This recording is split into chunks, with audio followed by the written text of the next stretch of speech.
Item ಯಾವುದೇ ಇರಲಿ try ಮಾಡಿ ಆಚಿ ಚಿಕನ್ ಮಸಾಲಾ. ಸಂಧಾನ ಸಭೆಯನ್ನ ತಿರಸ್ಕರಿಸಿದ ಇರಾನ್. ಬೆದರಿಕೆಗಳ ನಡುವೆ ಶಾಂತಿ ಸಭೆ ಆಗೋದು ಅಸಾಧ್ಯ ಅಂತೇಳಿ ಈಗ ಇರಾನ್ ಹೇಳ್ತಾ ಇರುವಂಥದ್ದು. ನಾಳೆಗೆ 2 ವಾರಗಳ ಕದನ ವಿರಾಮ ಮುಕ್ತಾಯ ಆಗತ್ತೆ. ಇವತ್ತು ಪಾಕ್ನಲ್ಲಿ ಈ ಸಂಧಾನ ಸಭೆ ಆಗಬೇಕಿತ್ತು, ಇದುವರೆಗೂ ಕ್ಲಾರಿಟಿ ಇಲ್ಲ. ಅಂದರೆ ಇರಾನ್ ಕಡೆಯಿಂದ ಪಾಕಿಸ್ತಾನದಲ್ಲಿ ನಡೆಯಬೇಕಿದ್ದ ಶಾಂತಿ ಸಭೆ ಬಹುಶಃ ನಡೆಯೋದು ಡೌಟ್ ಅಂತ ಹೇಳಲಾಗ್ತಾ ಇತ್ತು. ಸಂಧಾನ ಸಭೆಯನ್ನ ಇಲ್ಲಿ ಇರಾನ್ ತಿರಸ್ಕರಿಸಿದೆ. ಈ ಹಳ್ಳ ಹಿಡಿತಾ ಇರುವಂಥದ್ದು 2ನೇ ಸುತ್ತಿನ ಸಂಧಾನ ಸಭೆ. ಈಗಾಗಲೇ ಪಾಕ್ಗೆ ಆಗಮಿಸಿದೆ ಅಮೆರಿಕದ ನಿಯೋಗ. ಆದರೆ ಇರಾನ್ ಕಡೆಯಿಂದ ಕ್ಲಾರಿಟಿ ಇಲ್ಲ ಇದುವರೆಗೂ. ಪಾಕಿಸ್ತಾನಕ್ಕೆ ಹೋಗಲ್ಲ ಅಂತ ಇರಾನ್ ಹೇಳಿದೆ. ಸೊ ಹಂಗಾಗಿ ಸಂಧಾನ ಸಭೆ ನಡೆಯೋದು ತೀರಾ ಅನುಮಾನ. ಯಾಕೆ ಅಂತ ಹೇಳಿದ್ರೆ ಈ ಬೆದರಿಕೆಗಳು ನಡುವೆ ಆವಾಗವಾಗ ಅಮೆರಿಕದ ಅಧ್ಯಕ್ಷ ಡೊನಾಲ್ಡ್ ಟ್ರಂಪ್ ಕಡೆಯಿಂದ ಈ ರೀತಿಯ ಮಾತುಗಳು, ಸ್ಟೇಟ್ಮೆಂಟ್ಗಳು ಬರ್ತಾನೆ ಇರುತ್ತೆ. ಇದನ್ನು ಇರಾನ್ ಹೇಗೆ ಸಹಿಸ್ಕೊಳ್ಳುತ್ತೆ ಅಂತ ಈಗ ಒಂದು ಒಪ್ಪಂದ ಆಗಿದೆ ಅಂದಾಗ ಅದಕ್ಕೆ ಡೇಟ್ ಕೂಡ ಅನೌನ್ಸ್ ಆಗಿದೆ, ಡೇಟ್ ಫಿಕ್ಸ್ ಕೂಡ ಮಾಡಲಾಗಿದೆ. ಅಲ್ಲಿಯ ತನಕ ಸೈಲೆಂಟ್ ಇರಬೇಕು. ಸರಿ ಹೋಗಬೇಕು ಅಂದರೆ 2 ಕಡೆಯಿಂದ ಸೈಲೆಂಟ್ ಇರಬೇಕಾಗತ್ತೆ.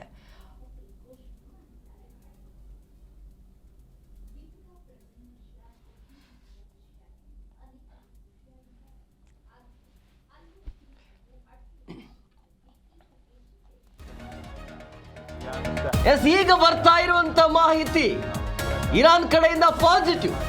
ಕಡೆಗೂ ಕೂಡ ಸಂಧಾನಕ್ಕೆ ಅಸ್ತು ಅಂತ ಇರಾನ್ ಹೇಳಿದೆ. ಯಾಕಂದ್ರೆ ಇರಾನ್ಗೆ ಬೇಕು ಇದು, ಇವಾಗಲೇ ತಾನೇ ಬರಲ್ಲ ಅಂತ ಹೇಳ್ತಾ ಇದೆ. ಬಟ್ ಈಗ ಇರಾನ್ ಒಪ್ಕೊಂಡಿದೆ.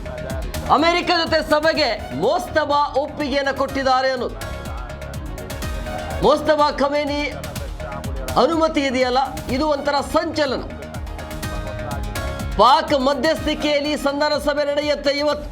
ಇಡೀ ಜಗತ್ತು ಪಾಕಿಸ್ತಾನದ ಕಡೆ ಇವತ್ತು. ಇಸ್ಲಾಮಾಬಾದ್ನಲ್ಲಿ 2ನೇ ಸುತ್ತಿನ ಮಾತುಕತೆ ಆಗತ್ತೆ ಇನ್ನೇನು ಕೆಲವೇ ಕ್ಷಣಗಳಲ್ಲಿ. ಈಗ ಮತ್ತೆ ಚರ್ಚೆ ಬರ್ತಾ ಇರುವಂಥದ್ದು ಮತ್ತೆ ಮುಂದಿನ 2 ವಾರಗಳ ಕಾಲ ವಿಸ್ತರಣೆ ಆಗುವಂತಹ ಸಾಧ್ಯತೆ ಇದೆ ಈ ವಿರಾಮದ ಮಾತುಕತೆ ಅನ್ನೋದು. ಇವತ್ತು ಮತ್ತೆ ಕ್ಲಾರಿಟಿ ಸಿಕ್ಕಿಲ್ಲ ಅಂತ ಹೇಳಿದ್ರೆ ಮತ್ತೆ ಅದನ್ನು 2 ವಾರಕ್ಕೆ ಮುಂದಕ್ಕೆ ಹಾಕಬಹುದು ಅನ್ನೋದು. ಈಗ ಇರಾನ್ ಒಪ್ಕೊಂಡಿರುವಂಥ ಹಿನ್ನೆಲೆಯಲ್ಲಿ ಪಾಕಿಸ್ತಾನದ ಇಸ್ಲಾಮಾಬಾದ್ನಲ್ಲಿ 2ನೇ ಸುತ್ತಿನ ಮಾತುಕತೆ ಆಗತ್ತೆ. ಮೊದಲ ಸುತ್ತಿನ ಅದೇ ಜಾಗದಲ್ಲಿ ಮಾತುಕತೆ ನಡೀತು. ಅಲ್ಲಿ ಯಾವುದೇ ನಾಯಕರು ಕೂಡ ಒಪ್ಕೊಳ್ಳಿಕ್ಕೆ ಬರಲಿಲ್ಲ. ಅಂದರೆ ಒಂದು 9 ಮತಕ್ಕೆ ಬರೋಕ್ಕೆ ಆಗಲಿಲ್ಲ. ಯಾಕೆ ಅಂತ ಹೇಳಿದ್ರೆ ಇರಾನ್ ಹಾಕಿರುವಂಥ ಷರತ್ತುಗಳನ್ನು ಅಮೆರಿಕ ಒಪ್ಪಲಿಲ್ಲ. ಸೊ ಹಂಗಾಗಿ ಇರಾನ್ ವಾಪಸ್ ಹೋಯಿತು, ಅಮೆರಿಕ ಕೂಡ ವಾಪಸ್ ತೆರಳಿತು.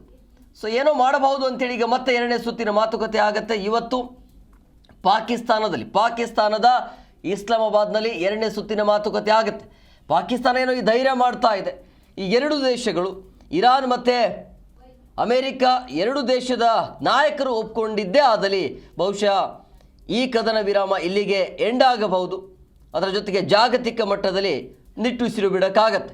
ಇಲ್ಲಾಂದರೆ ಜಾಗತಿಕ ಮಟ್ಟದಲ್ಲಿ ಯಾವ ರೀತಿಯಾಗಿ ಸಮಸ್ಯೆ ಆಗ್ತಿದೆ ಅನ್ನೋದು ನಿಮಗೆಲ್ರಿಗೂ ಕೂಡ ಗೊತ್ತಿರುವಂಥ ವಿಚಾರ. ಯಾಕೆಂದರೆ ಈ ಶಾಂತಿ ಸಭೆ ಅಥವಾ ಈ ಯುದ್ಧ ಅನ್ನೋದು ನಿಲ್ಲಬೇಕು ಅನ್ನೋದು 2 ಕಡೆಗೂ ಬೇಕು. ಅಮೆರಿಕಾಗೆ ಇದು ಅವಶ್ಯಕತೆ ಇರಲಿಲ್ಲ, ಕೈ ಸುಟ್ಕೊಂಡಿದೆ. ಇರಾನು ಕೂಡ ಇದನ್ನು ಒಂದು ಬಂಡ ಧೈರ್ಯದಿಂದ ಅದನ್ನು ಎದುರಿಸಿ ಎಲ್ಲವನ್ನ ಕಳ್ಕೊಂಡಿದೆ. ಸೊ ಹಂಗಾಗಿ 2 ದೇಶಕ್ಕೆ ಅನಿವಾರ್ಯ ಈ ಒಂದು ಶಾಂತಿ ಸಭೆ. ಈ ಬಗ್ಗೆ ಮತ್ತಷ್ಟು ಮಾಹಿತಿ ನೀಡುತ್ತಾರೆ ನಮ್ಮ ಪ್ರತಿನಿಧಿ ಅನಂತರಾಮಯ್ಯ ಫೋನ್ ಸಂಪರ್ಕದಲ್ಲಿದ್ದಾರೆ. ಅನಂತರಾಮಯ್ಯ, ಕೊನೆಗೂ ಕೂಡ ಇರಾನ್ ಕಡೆಯಿಂದ ಒಂದು ಪಾಸಿಟಿವ್, ಈ ಒಂದು ಸಂಧಾನ ಸಭೆಗೆ ನಾವು ಬರ್ತೀವಿ ಅನ್ನೋದು ಬಹುಶಃ ಏನೆಲ್ಲ ನಿರ್ಧಾರ ಆಗಬಹುದು ಇವತ್ತು?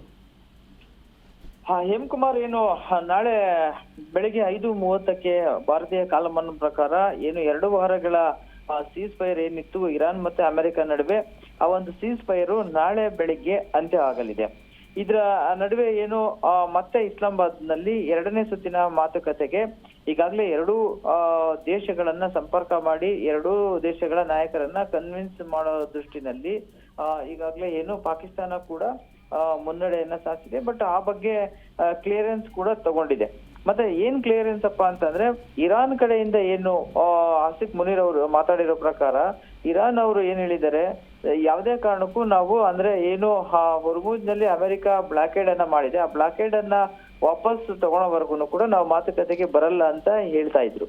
ಈ ಒಂದು ವಿಚಾರವನ್ನ ಏನು ಆಸಿಫ್ ಮುನೀರ್ ಅವರು ಡೊನಾಲ್ಡ್ ಟ್ರಂಪ್ ಅವರಿಗೆ ಮನವಿಯನ್ನ ಮಾಡಿದ್ದಾರೆ. ನೀವು ಸದ್ಯಕ್ಕೆ ಅದನ್ನ ಬ್ಲಾಕೆಟ್ ಅನ್ನು ರಿಮೂವ್ ಮಾಡಿದ್ರೆ ಅವರನ್ನ ನಾನು ಸಂಧಾನಕ್ಕೆ ಕರ್ಕೊಂಡ್ ಬರ್ತೀನಿ ಅಂತ ಹೇಳ್ಬಿಟ್ಟು.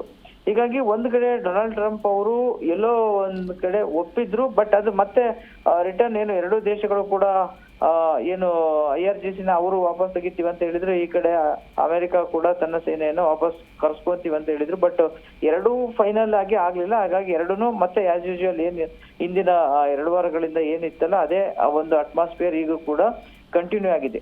ಈ ನಡುವೆ ಏನಪ್ಪಾ ಅಂತಂದ್ರೆ ಇರಾನ್ ಅಲ್ಲಿ ಮುಖ್ಯವಾಗಿ ಒಂದು ವಿಚಾರ ಕೇಳಿ ಬರ್ತಿರುವಂತದ್ದು, ನ್ಯೂಯಾರ್ಕ್ ಟೈಮ್ಸ್ ವರದಿ ಮಾಡಿರೋ ಪ್ರಕಾರವಾಗಿ IRGC ಏನಿದೆಯಲ್ಲ, IRGC ಈಗಾಗಲೇ ಇರಾನ್ನ ನಾಯಕರನ್ನ ಕಂಟ್ರೋಲ್ ಮಾಡಿದೆ. ಹಾಗಾಗಿನೇ ಅವರನ್ನು ಮಾತುಕತೆಗೆ ಹಿಂದೇಟು ಆಗ್ತಿದ್ದಾರೆ ಅನ್ನೋ ಒಂದು ವರದಿ ಬಂದಿದೆ. ಬಟ್ ಅದೆಷ್ಟು ಮಟ್ಟಿಗೆ ನಿಜನೂ ಸುಳ್ಳು ಗೊತ್ತಿಲ್ಲ. ಕಾರಣ ಏನಪ್ಪಾ ಅಂದ್ರೆ IRGC ಮಾತನ್ನ ಕೇಳ್ತಾ ಇಲ್ಲ, ಅವರು ಈ ಒಂದು ಶಾಂತಿ ಸಂಧಾನಕ್ಕೆ ಒಪ್ತಾ ಇಲ್ಲ ಅನ್ನೋ ಮಾತು ಕೇಳ್ತಾ ಇದೆ. ಅರಾಕ್ಚಿ ಮಾತಾಗಿರ್ಬೋದು ಮತ್ತೆ ಗಾಲಿಬಾಫ್ ಅವರ ಮಾತನ್ನ IRGC ಕಮಾಂಡೋಗಳು ಕೇಳದೆ ಇದ್ದಿದ್ರಿಂದ ಸ್ವಲ್ಪ ಹಿನ್ನಡೆ ಆಗ್ತಿದೆ ಅಂತ ಹೇಳ್ಬಿಟ್ಟು. ಬೈ ಚಾನ್ಸ್ ಹಂಗೇನಾರ ಒಂದ್ ವೇಳೆ ಆಗಿದ್ರೆ ಖಂಡಿತವಾಗೂ ಕೂಡ ಇದು ಮತ್ತಷ್ಟು ಉದ್ವೇಗಕ್ಕೆ ಹೋಗುವಂತಹ ಸಾಧ್ಯತೆ ಇದೆ. ಇನ್ನ ಮತ್ತೆ ಅಮೆರಿಕದ ಕಡೆಯಿಂದ ಗ್ರೀನ್ ಸಿಗ್ನಲ್ ಅಂತೂ ಇದೆ, ನಾವು ರೆಡಿ ಇದೀವಿ ಪೀಸ್ ಟಾಕ್ಗೆ. ನಾವು ನಮ್ಮ ಕಡೆಯಿಂದ ಏನು JD ವ್ಯಾನ್ಸ್ ಅವರು ಮತ್ತೆ ಇನ್ನಿತರ JD ವ್ಯಾನ್ಸ್ ನೇತೃತ್ವದಲ್ಲಿ ಇನ್ನಿತರ ಡೆಲಿಗೇಷನ್ಸ್ ಬರ್ತಾರೆ ಅಂತ ಹೇಳಿ ಇವ್ರ ಕಡೆಯಿಂದ ಕ್ಲಿಯರೆನ್ಸ್ ಸಿಕ್ಕಿದೆ. ಬಟ್ ಇವಾಗ ಬೇಕಾಗಿರುವಂತ ಕ್ಲಿಯರೆನ್ಸ್ ಬಂದ್ಬಿಟ್ಟು ಇರಾನ್ ಕಡೆಯಿಂದ ಬೇಕಾಗಿರುವಂತದ್ದು. ಬಟ್ ಈಗ ನಮಗೆ ಲೇಟೆಸ್ಟ್ ಆಗಿ ಈಗ ಜಸ್ಟ್ ಬಂದಂತ ಮಾಹಿತಿ ಪ್ರಕಾರ ಇರಾನ್ ಕೂಡ ಇದಕ್ಕೆ ಸಮ್ಮತಿಯನ್ನ ಸೂಚಿಸಿದೆ ಅಂತ ಹೇಳಲಾಗ್ತಿದೆ. ಬಟ್ ಅದೆಷ್ಟು ಮಟ್ಟಿಗೆ ನಿಜನೋ ಸುಳ್ಳು ಗೊತ್ತಿಲ್ಲ. ಬಟ್ ಒಂದು ಪ್ರೈಮರಿ ಇನ್ಫಾರ್ಮೇಶನ್ ಅಂತ ಹೇಳ್ಬೋದು. ಆ ಪ್ರೈಮರಿ ಇನ್ಫಾರ್ಮೇಶನ್ ಪ್ರಕಾರ ಇರಾನ್ ಒಪ್ಪಿದೆ ಅಂತ ಹೇಳಲಾಗ್ತದೆ. ಒಂದ್ ವೇಳೆ ಏನಾದ್ರು ಎರಡೂ ದೇಶಗಳು ಕೂಡ ಏನಾದ್ರು ಒಪ್ಪಿದ್ರೆ ಬಹುಶಃ ಎಲ್ಲ ಅಂದ್ಕೊಂಡಂಗೆ ನಾಳೆ ಏನು ಎಂಡ್ ಆಗುತ್ತಲ್ಲ ಈ ಒಂದು ಸೀಸ್ಫೈರ್ ನಾಳೆ ಬೆಳಗಿನ ಜಾವ ಅದರ ಬೆನ್ನಲ್ಲೇನೆ 2ನೇ ಸುತ್ತಿನ ಮಾತುಕತೆ ನಡೆಯುವಂತ ಸಾಧ್ಯತೆ ಇದೆ. ಇನ್ನು 2ನೇ ಸುತ್ತಿನ ಮಾತುಕತೆ ಅದೇ ಇಸ್ಲಾಮಾಬಾದ್ ನಲ್ಲಿ ನಡೆಯಿತು. ಮತ್ತೆ ಆಸ್ ಯೂಶುವಲ್ ಆಗಿ ಒಂದು ಟೈಟ್ ಸೆಕ್ಯೂರಿಟಿಯನ್ನ ಈಗಾಗಲೇ ಪಾಕಿಸ್ತಾನ ಎಲ್ಲ ಸಿದ್ಧತೆಯನ್ನ ಮಾಡ್ಕೊಂಡಿದೆ. ಯಾಕಂದ್ರೆ ಕಳೆದ ಬಾರಿನೂ ಕೂಡ ಒಂದ್ ರೀತಿ ಆತಂಕದ ಈ ಒಂದು ಮಾತುಕತೆ ನಡೆದಂತದ್ದು. ಬಟ್ ಇಬ್ಬರೂ ಕೂಡ ಒಂದು ನೆಗೋಷಿಯೇಷನ್ಗೆ ಬರ್ಲಿಕ್ಕೆ ಆಗ್ಲೇ ಇಲ್ಲ.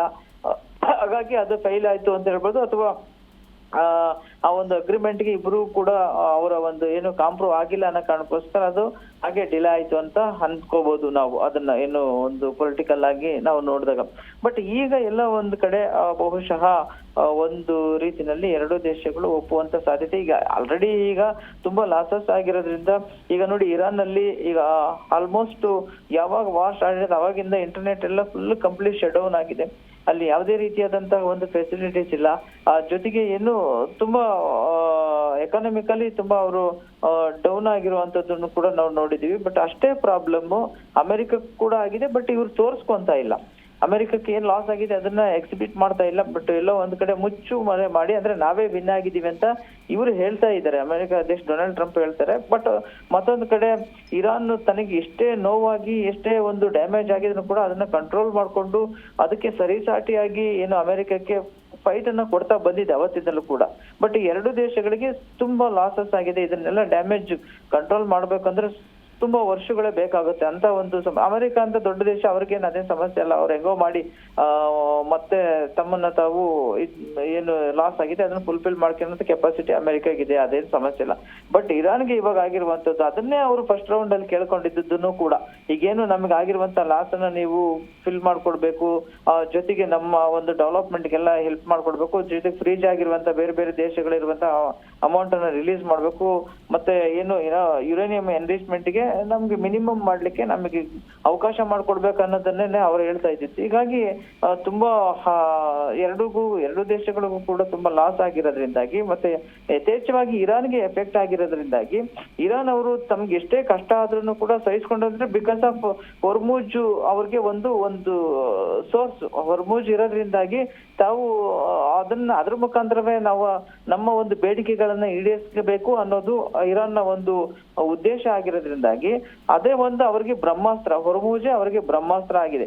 ಒಂದ್ ವೇಳೆ ಅಲ್ಲೇನಾದ್ರು ನಾವು ಸಲೀಸ್ ಮಾಡಿದ್ರೆ, ಅಲ್ಲಿ ಈಸಿ ಮಾಡ್ಕೊಟ್ರೆ ನಮ್ಮ ಯಾವುದೇ ರೀತಿಯಾದಂತಹ ಡಿಮ್ಯಾಂಡ್ ಈಡೇರಲ್ಲ. ಅಮೆರಿಕ ಅದಕ್ಕೆ ಸೊಪ್ಪಾಗೋದಿಲ್ಲ ಅನ್ನೋ ಕಾರಣಕ್ಕೋಸ್ಕರ ಹೊರಮೂಜನ್ನ ಬ್ರಹ್ಮಾಸ್ತ್ರವನ್ನಾಗಿ ಇಟ್ಕೊಂಡು ತಮ್ಮ ಬೇಡಿಕೆಗಳನ್ನ ಈಡೇರಿಸಲಿಕ್ಕೆ ಪ್ರಯತ್ನ ಮಾಡ್ತಿದ್ದಾರೆ. ಆ ನಿಟ್ಟಿನಲ್ಲಿ ಈಗ ನಾಳೆ ಎಂಡ್ ಆಗುವಂತಹ 2 ವಾರಗಳ ಸೀಸ್ ಫೈರು ಮತ್ತೆ 2ನೇ ಸುತ್ತಿನ ಮಾತುಕತೆಗೆ ಮುನ್ನುಡಿ ಆಗ್ಬೋದು ಅನ್ನೋ ಒಂದು ಆತ್ಮವಿಶ್ವಾಸ ಇಡೀ ಜಗತ್ತಿನಾದ್ಯಂತ ಇದೆ. ಬಹುಶಃ ಹಾಗೇನಾದ್ರೂ ಆದ್ರೆ ನೋಡ್ಬೇಕು ಏನಾಗುತ್ತೆ. ಮತ್ತೆ ಏನಾದ್ರೂ ಅದೇ ಹಳೆ ರಿಪೀಟ್ ಮಾಡ್ತಾರೋ ಅಥವಾ ಏನಾದ್ರು ಹೊಸದಾಗಿ ಇಬ್ರು ಕೂಡ ಒಂದು ನೆಗೋಷಿಯೇಷನ್ ಬಂದು ಮಿನಿಮಮ್ ಇದ್ರಲ್ಲಿ ಅಂದ್ರೆ ನೆಗೋಷಿಯೇಷನ್ಸ್ ಅಲ್ಲಿ ಒಂದಷ್ಟು ಸಡಿಲಿಕೆಯನ್ನ ಮಾಡಿಕೊಂಡು ಈ ಒಂದು ಫುಲ್ ಪ್ಲೇಟ್ ಶಾಂತಿ ಮಾತುಕತೆಗೆ ಒಗ್ಬೋದು ಅನ್ನೋ ಒಂದು ಆತ್ಮವಿಶ್ವಾಸ ಇದೆ. ಆ ನಿಟ್ಟಿನಲ್ಲಿ ಏನಾಗುತ್ತೆ ಅನ್ನೋದನ್ನ ಇನ್ನ ಕೆಲವೇ ಕೌಂಟ್ ಡೌನ್ ಈಗಾಗಲೇ ಶುರುವಾಗಿದೆ. ಏನು ಆ ಒಂದು 2 ವಾರಗಳ ಒಂದು ಕದನ ವಿರಾಮ ಮುಗಿಲಿಕ್ಕೆ ಆ ಮುಗಿದ ಕೌಂಟ್ ಡೌನ್ ಶುರು ಬೆನ್ನಲ್ಲೇ 2 ದೇಶಗಳಲ್ಲಿ ಸ್ವಲ್ಪ ಡೆವಲಪ್ಮೆಂಟ್ಸ್ ಆಗ್ತಾ ಇದೆ. ಆ ಕಡೆನೂ ಮಾತುಕತೆ ನಡೀತಿದೆ, ಈ ಕಡೆ ಅಮೆರಿಕದಲ್ಲೂ ಕೂಡ ಮಾತುಕತೆ ನಡೀತಿದೆ. ಈ ನಿಟ್ಟಿನಲ್ಲಿ ಯಾವ ರೀತಿಯಾದಂತ ಡೆವಲಪ್ಮೆಂಟ್ಸ್ ಆಗುತ್ತೆ ಅನ್ನೋದನ್ನ ನೋಡ್ಬೇಕಾಗುತ್ತೆ. Hemakumar, okay, thank you Anant ನಿಮ್ಮೆಲ್ಲ ಡೀಟೇಲ್ಸ್ಗಾಗಿ.